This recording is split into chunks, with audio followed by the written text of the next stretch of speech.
Well, an already wary consumer, Ty, might have one more reason to think twice before shopping. More and more states are moving to impose new sales taxes for purchases made online. According to the Wall Street Journal, you can blame that shift on struggling state budgets. Many Republican governors who had been opposed to the taxes are now giving in on that front. Courtney Reagan, as you know, covers retail for us. Courtney, a lot of people thought that this was inevitable.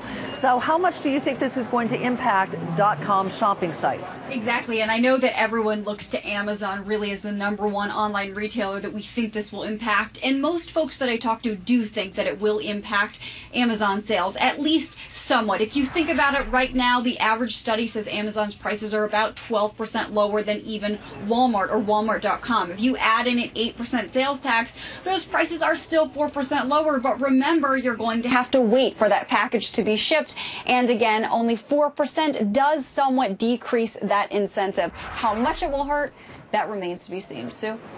Courtney, thanks very much. Now to Stacy Whitlids of SW Retail Advisors. You know, Stacy, a lot of the big stores, the brick and mortar stores, have been complaining about the lack of taxes. So for online shopping sites, so does this actually level the playing field for them or not?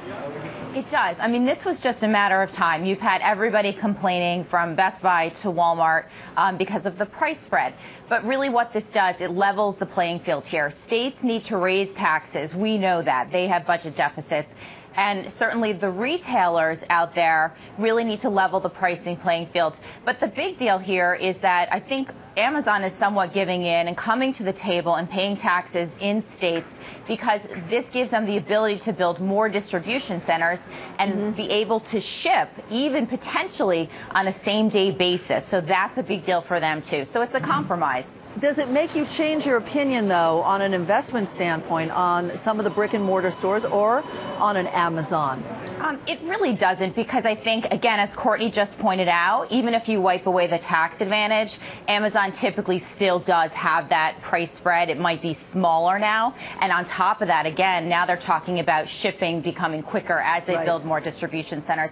And also, if you look at the execution, for example, consumer electronics is a big space for Amazon. Best Buy blew it last year. You know, they were late shipping Christmas orders. So it's about execution. It's about getting the customer their product last minute during Christmas. So Amazon will be able to do that more so. Stacy, thanks. Thanks, Sue. All right, how do you play the retailers right now? Danny Hughes is CEO at Divine Capital, and she has some ideas for us. Danny, what would you either buy or what would you stay away from? I actually think that this is not going to have such a dramatic effect on all of the online retailers like Amazon, Staples, and even names like LL Bean, for example, because net, this is a positive, I think, for all. We're going to get more taxes revenue where we need it the most, which is in the states. I think we might be helping the small business owner as well, because you're not going to have that big price discrepancy that you have now between online and brick and mortar. You're bringing online pricing in line with brick and mortar. And what that does is it effectively helps the smaller guy participate. But really, if you are more interested in sitting at home and shopping at 2 o'clock in the morning, and that's how you best do your shopping, then that's what you're going to do. And I think collectively, we've moved to online shopping as a nation and as a world, and that's going to continue. We're going to continue to see that. So I think that it's not going to have really a big effect on the pricing of these stocks at all, Sue. All right, Danny, thank you very much.